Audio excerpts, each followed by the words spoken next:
go to college, go to college, go to college, go to college. And then what happens is you get to like 25, 30, 35 years old and you're like, how do I take everything that I learned and just get into freaking real estate? Literally everybody that's a private money lender of mine, doctors, attorneys, everybody, they all say, I wish I just got into real estate. The most important lesson I've ever had in real estate. This is everything in real estate. Everything in real estate is this story.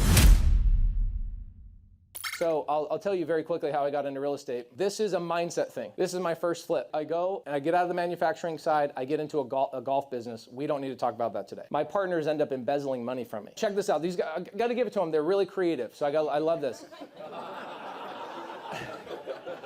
This is what they did. So we own a golf company, and I'm traveling around the country raising money, right? I learned how to raise money at a young age, which is pretty cool. And so I'm in Miami. I get $250,000 on a Friday. I fly back to our facilities in Arizona on Monday, and I sit down and I have a partnership meeting, and they go, Pace, we're out of money. We got to pay payroll this Friday. Can you go get some more money? I'm like, what the hell, dude? We have 4 employees, and I just brought in $250,000. And they go, yeah, but that $250,000, we just had to pay off a couple of our suppliers. I was like, oh, that makes sense. All right, so I go back to work, I go and I find some more money, make payroll. But something didn't sit right with me, and so I hired a forensic auditor, somebody who comes in and deep dives into the accounting. Guess what they found? My freaking partners created fake LLCs with our suppliers' names on it, and they were paying our so-called suppliers, but they were really paying themselves. What a great story. I'm actually grateful for it. It put me down the path. And one of my investors I confided in, he was a guy named Jeff. And Jeff is like, dude, you should just get into real estate. And I'm like, okay, I don't know how to find a deal. I don't know how to do this. He's like, yeah, but you're a contractor. It's like the hardest part of this entire thing. And I'm like,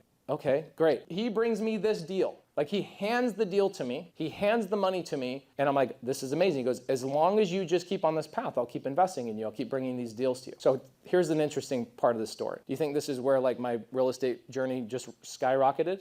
No, this is my first flip on Plata Avenue. I went and did all the work myself because that's what you do when you're brand new starting in the business. And what happened is I was like, it was maybe a $20,000 renovation, which was like tile backsplash, painted cabinets, doing carpet, stuff like that.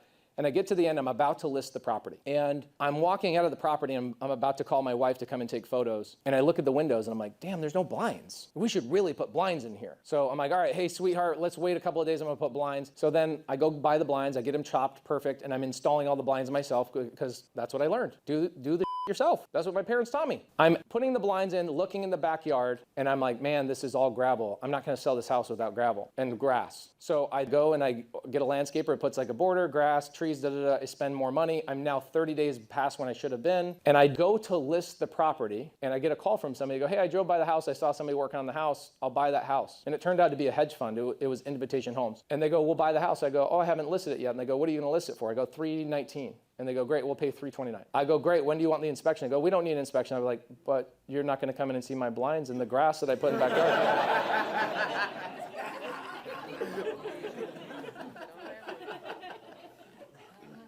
So this is what happens. This is a lot of what most people are going through. If you guys actually go look at that address, you'll see the backyard, the blinds. You guys can see the blinds I put in there. You'll see all, like I'm telling you the 100% truth. I'm not exaggerating at all. So what happens is I get a call from a company called Wedgwood Enterprises. And Wedgwood Enterprises says, hey, we want to hire you as a contractor. And I'm like, oh, I'm not a contractor. I just know how to do this stuff from, my upbringing. When I was 8 years old, I wanted $10. My dad said, no problem, come and paint the baseboards with me. This is what you're gonna do to make money. Anybody else in here learn the same way? How to work hard by your parents? So I get this call and they go, hey, well, we'll help you become a general contractor. Guys, what's interesting about this is I have this opportunity about Jeff is like, he's gonna continue to send properties to me. At the time, I didn't know he was a wholesaler. I didn't understand that. Nobody taught me this. I wasn't part of an inner circle. I was actually part of like an outer circle, people that weren't teaching anybody anything. In fact, if you're a contractor, most of the time people are doing this to you. You've been a granite contractor. People don't want you to know how special you are because then they'll lose you as a contractor. No customer of yours wants to come to you and go, hey Lance, like let me tell you how to make money rather than how to earn money. So I have this opportunity with Jeff Dumas.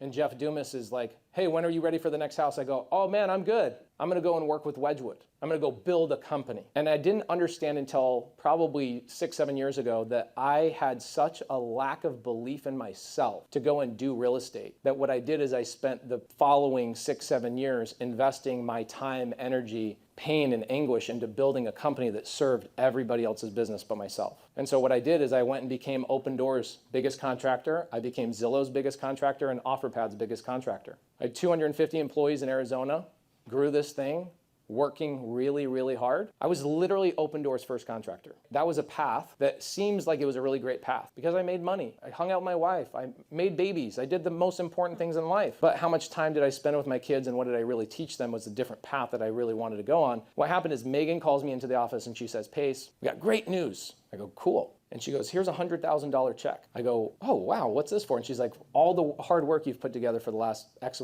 amount of years. I didn't know until later, that until I hired a mindset coach to tell me that basically this is the money they paid you to forget your own dreams. And that's what 4 years of your life meant to them was $100,000. I didn't understand that, right, until it was a little bit later. Again, nobody was coaching me along until I started hiring people. So what ends up happening is, that's the good news. The good news is here's 100 grand. The bad news is their average renovation. Anybody ever been in an Opendoor renovation? Dog trash. So they were spending 50 grand every single renovation when I worked for them, and they took it down to $1,500 because they're all about data.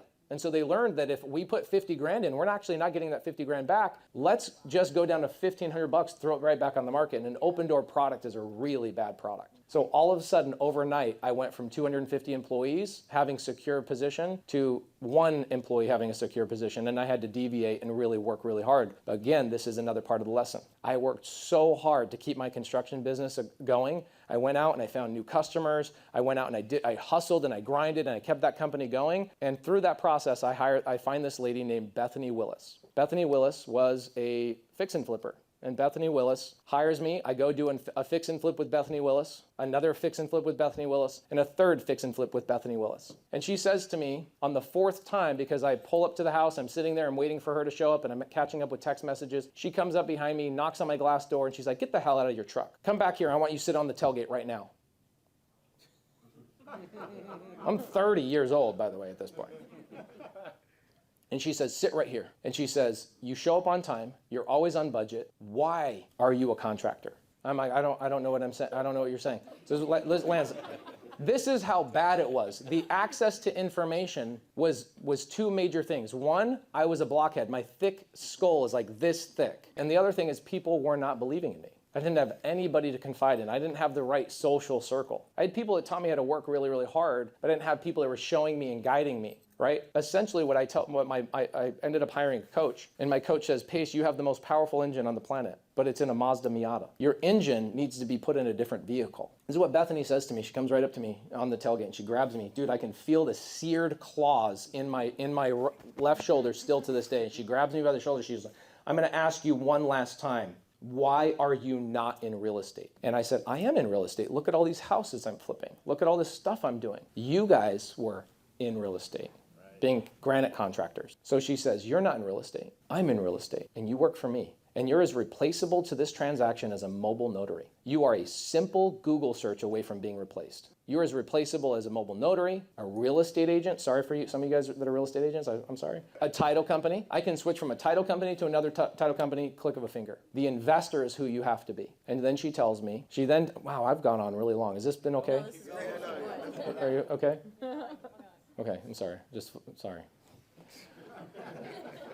So here's what happens. I kept making excuses, defense mechanism. And then she goes, dude, you've never done a deal before? And I go, yeah, I used to flip houses. And I told her about the story on Plata. She goes, you didn't flip houses, you flipped a house. And then you gave up all your dreams to then go and invest in Wedgwood, Opendoor, OfferPad, and Zillow. And you spent 6 years of your life being the golden boy just for them to say, here's $100,000, kiss our ass, we're gonna change our business model. That's what happened to you. There's another story that I won't go into, but there's a guy that ends up filing bankruptcy on me about 2 years after this conversation with Bethany. But what ends up happening is Bethany sits down, she tells me how to send out postcards. And this is where I got my first deal. I didn't know how to fill out a contract. I didn't know how to do any of this stuff. But this is where being part of like an inner circle really changed the game for me. Bethany comes to me and she's sitting on the tailgate, right? Just very nitty gritty. And she says, I want you to send out postcards. I go, okay, great. And I'm taking notes. She's like, no. I don't want you being an ask hole, is what she called me. She said, you're such an asshole. You just have all these questions. She's like, pull out your damn phone right now and you're going to send out postcards. I go, I don't know how to send out postcards. Where do I send them?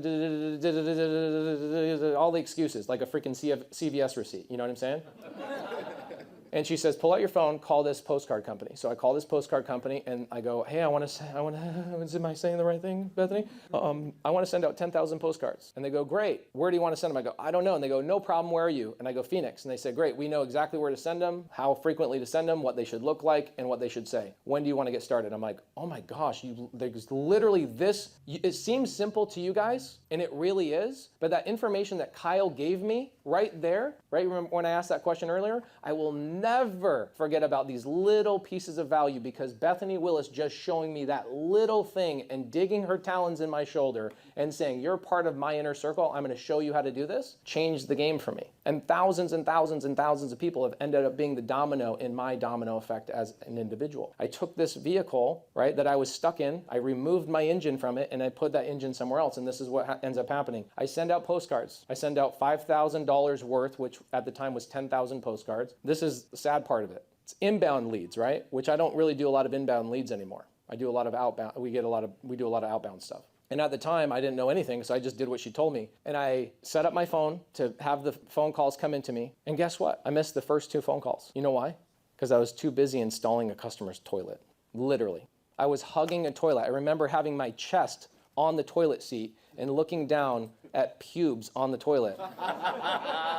And again, I want to remind you, that's how much I valued myself. And nobody believed in me other than Bethany Willis. It wasn't until I met her that she penetrated me into all sorts of avenues. I started hiring people. I started getting access to information that everybody in my life either A, did not have, which my parents don't have, or B, were holding information from me. Here's what happens. I go home that night. My wife goes, hey, how's those leads going? I go, I missed the first 2 calls, but I'll call them back tonight or tomorrow. You guys ever call like a restaurant to have a dinner reservation and they say, hey, it'll be 90 minutes? What the hell do you do when they say 90 minutes?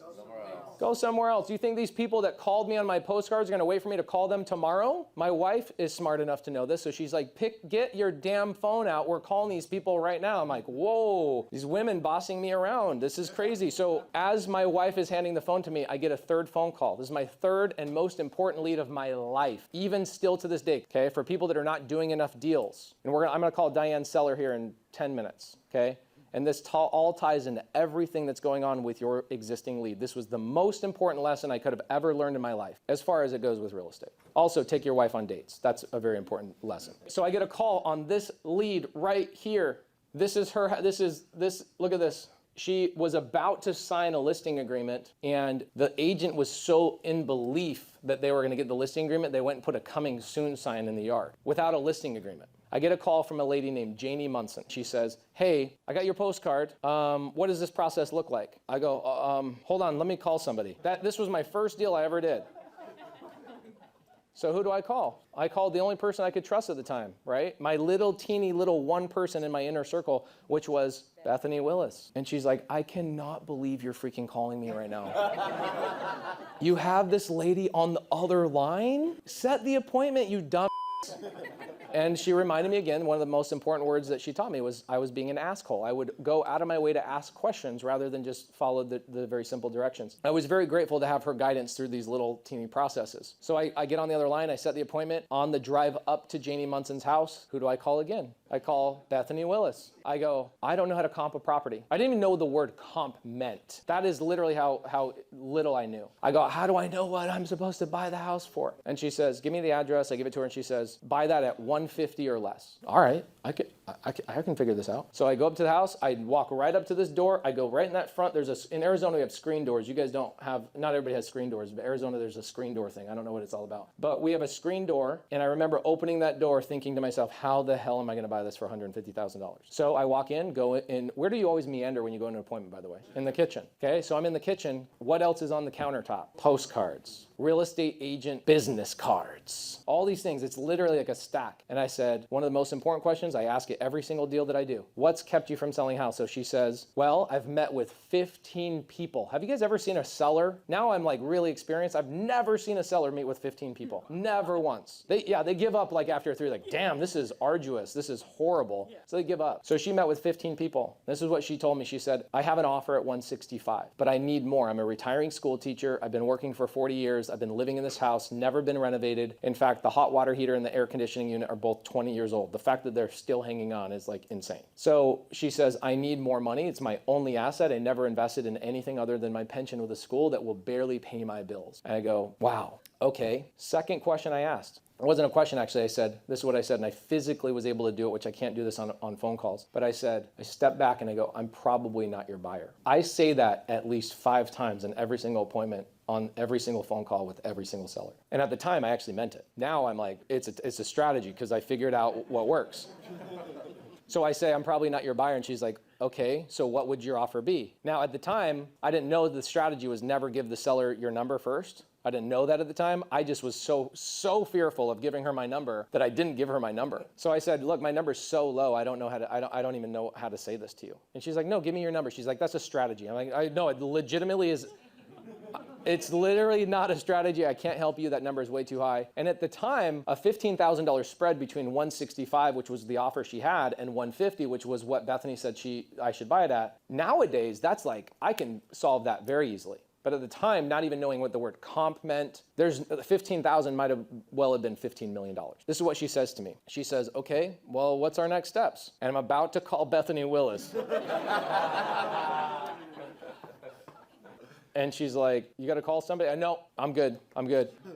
So I start walking back towards this screen door, okay? And I just said, look, I can't help you. I wish you luck. And we chatted in her living room a little bit about her being a school teacher and what that meant to me. I loved my teacher. I actually had a crush on Mrs. Greenwell. I didn't tell her that though, but I definitely love my school teachers. And so I go to her screen door and I'm standing I remember exactly the feeling of her door jam on my back when I asked her this question. I said, look, I can't buy your house, but is there anything I can do to help you? And she's like, I'm so confused. You don't want to buy my house, but you want to help me. I do not get this. She says, what, are you a Boy Scout? I go, yes, I am a Boy Scout. And what was funny is like my mom told me when I was younger, she's like, you can't date girls until you have your Eagle Scout. I was like, Mom, nobody else has to do this. And she's like, I promise you, at some point in the future, somebody's going to ask you if you're an Eagle Scout, and you're going to be able to say yes. And so in that moment, I was like, oh my gosh, somebody finally asked me. So I said, yes, I am an Eagle Scout. And she's like, whoa, you really want to help me? And I go, yeah, I really want to help you. She's like, well, what do you think you can do to help me? And I go, well, I've got guys. I've got, anybody in the construction world, you always say, I got guys. I got guys. It's like your superpower, like I got guys. So I go, I got guys, I can help you load your truck, I can help you do a bunch of things. She's like, I'm good there. The school district is going to help me move and do all these things. And they had dropped off this little pod box, which was pretty nice of them. And she's like, but you really want to help me? I go, yeah, whatever you need, I'm happy to help. I can't buy the house, but I can help you. And she says, okay, you really want to know? It's kind of weird. I go, yeah, now I have to know. Like, what the freak could this potentially be? So for some of you guys have heard the story before, she takes me to the backyard and I'm sliding up the glass door and it's like, one of those glass doors where the wheels are broken at the bottom. That's how old this house was. And she opens up the sliding glass door and what does she show me? She shows me 3 bunnies the size of 4-year-old children. Okay, check it out.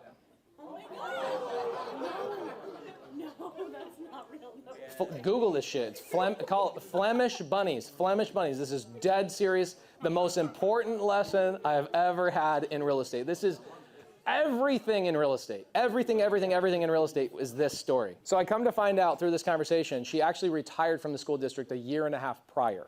And these bunnies were keeping her from moving because her granddaughter gave them to her. They raised them. And in their raising of these bunnies, they go, holy crap, these are not regular bunnies. These are like freaking humongous bunnies. And so Janie's like, I need to find a good home for these people that I can go to my granddaughter and say, I took care of these bunnies. I wasn't a piece of crap. And I really loved on these bunnies. And she's like, they're kind of like my children too. I need to rehome them, but I can't in my retirement afford to feed them. So who do I call? I don't call Bethany Willis. I call one of the most reliable human beings on the planet. I call my mom. And I get my mom on speakerphone and I'm like, hey mom, I'm here with Janie. I tell my mom the problem. Literally 40 minutes later, this is where I just love my parents so much. My mom shows up in a red truck I've never seen before. 40 minutes later, and still, I gotta ask her, when we get home, remind me to ask my mom where this truck came from. I have no idea where this truck came from. And so she pulls up in a red truck, she takes the bunny, she gives Janie a hug. Janie's like, wow, this is crazy. And Janie and I talk for a couple of minutes, and she's like, you're really not gonna buy my house. I go, I can't. You need more money. I can't help you. She's like, okay, all right, got it. Thank you so much. This means the world to me. My mom took the bunnies. My mom had a farm, right? My mom had little raccoons and cool little things. And my mom took these bunnies and said, I'll find somebody in my church that takes them. They're not good fit for me, but I'll put them on my farm for a little bit and I'll find somebody else to take them. So what ends up happening is 2 weeks later, I get a call from Janie Munson. Janie Munson says, Pace, I'm a school teacher. I gave myself homework, and my homework on my calendar today says that I have to make a decision of who to sell the house to. And I'm selling the house to you. Like 3 things popped in my head immediately. First and foremost, I'm like 150 to 165. She needs more money. Like she's now, so I go, is this a strategy to like try and get me to pay more money? And she says, no, I'm going to tell you something. Remember all those cards that were on my countertop? I met with 15 real estate agents and investors before you, and I met with 15 after you. That's how important my retirement means to me. I met with 30 total people, and everybody came in with a clipboard, a name tag, all professional, but they beat up my house. They talked about my single pane windows, my hot water heater, my this, my that, whatever else. And you were the only person out of 30 people that actually stopped and said, how can I help you? And not only did you ask me how you can help me, you actually asked me, where am I moving? Do I have this? Am I taken care of? All of the things, every single question all the way through. And I said, well, Janie, I can't pay $165,000. And she says, I don't care what your price is. Bring the paperwork and let's do the deal today. Whew. Who do I call? I call Bethany Willis. So this time I actually really needed her. I mean, I needed her all the way through, right? But now I got a contract. I don't know how to fill out the paperwork. I have no clue. So I take Bethany Willis up to the house. We sit down with Janie Munson, and I'm sitting there. We have the appointment, and Janie's just talking about how much I cared about her, how I cared about her, how I cared about her. We walk out, and Bethany says, I want to tell you that this was the most important real estate transaction you'll ever do in your life. And I'm like, why? And she says, because you found the bunnies. She says, every single real estate transaction you'll ever do in your life, every business transaction you'll ever do in your life has a set of bunnies. And in some magical way, the universe delivered literal bunnies to you in this transaction. You're going to go out there and you're going to ask yourself, why would a seller sell it to you this way? Why would a seller do this? Why this? Why this? Why this? There's always a pair of bunnies. And she goes, think about it. You took the care. You were about to leave the house and you actually had your heart, you had your kindness and what your parents taught you. You stopped and you figured out what did that lady need, and you bought the deal because you found the bunnies. I bought the house for 150 grand. I assigned it, which at the time I did not know what assigning meant. I assigned it for $175,000. I made 25 grand. I didn't go full-time real estate when I did my flip. Do you think I went full-time real estate right here? I didn't. I doubled down on my construction business because again, still I didn't believe in myself.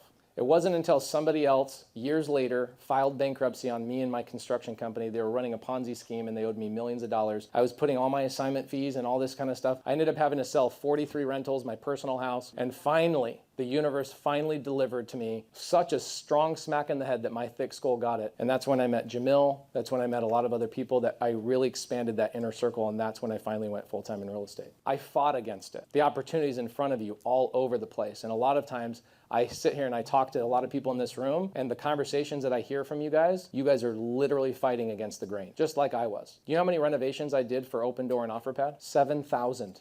I did 7,000 renovations for other people's construction or for their business and their flips before I ever believed in myself.